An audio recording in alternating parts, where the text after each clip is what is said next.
Friday, October 8th, 2010. Good evening. Welcome to an RLTV special report, Prime Votes, the Election 2010 News Desk. I'm Sam Donaldson, along with my fellow reporter and good friend, John Palmer. Thank you, Sam. Well, this election year, we've seen a rise in women candidates all across the country, but does that increase always mean a greater role for women and women's issues? We hit the streets to ask voters what they think about women taking a greater role in politics. Women should take a greater role, but a greater leadership role. And I wish there were more Hillary Clintons in the Senate.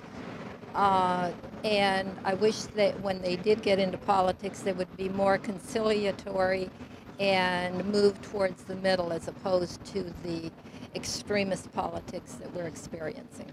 For some reason, women don't see themselves as the possible candidates to bring up these issues at a later stage. So I think it needs to happen at a very young stage. I think it's a matter for education. I think it's responsibility of teachers as well to make it sure the children, as they grow up, are encouraged to see the equality issue between men and women. The women can be very, very good statespeople as well as men. Women hold 90 of the 535 seats in Congress. Of the 100 senators, 17 are women. Jessica Ahrens, a women's rights expert from the Liberal Center for American Progress Fund, cautions that all female candidates are not the same. We see a lot of conservative candidates running on platforms that would take women backwards in a number of ways. I mean, we see Sarah Palin, for instance, who's not running, but who is emblematic of this conservative woman candidate, and more women running on a conservative ticket. You know, she talks about mama grizzlies and women protecting their cubs, and that's well and good. We all want to protect the next generation. But she doesn't actually stand for a platform that would advance women's causes.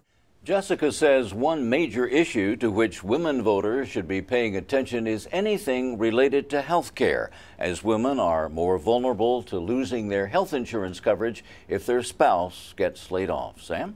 John, you posed the question as to whether, with the increase in the number of women who are running and winning, does this mean women's issues are going to become more important? The answer is yes. Nancy Pelosi tells a wonderful story. When she came to Congress over 20 years ago, very few women. And the men would never ask their opinion, she said. They'd be in meetings and the men would talk and never ask their opinion. And one day, someone started talking about childbirth, how he was in the delivery room with his wife, and all the men, and so she said, we looked at each other, Barbara Boxer and I, and said, well, they have to ask our opinion now. She said, they didn't. That would never happen today.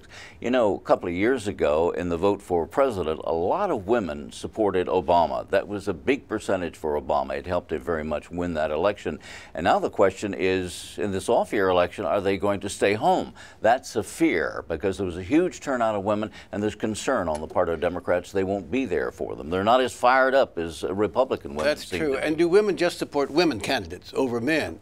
The data is a little mixed, but basically the answer is not necessarily. Sam, I would think you'd have a great interest in the governor's race in New Mexico, since you've got a spread down there. 2 women are running for governor there, and so you're going to have a woman governor, obviously, because that's right. And the Republican, Susana Martinez, is backed by the Tea Party, but she is eminently qualified if you like her positions. She's the district attorney of the 2nd largest county. She has a great education background and work. So people complain about Tea Party candidates, not if they're qualified, not if they're qualified. All right, Sam. Well, that's all the time we have for tonight, but we'll be back every weekday evening right through Election Day with the news and analysis you need to make these very important choices. Tomorrow, the debate over the health care reform law. It's a major factor in this campaign, and depending on who gets elected, it could even get repealed. That's tomorrow evening.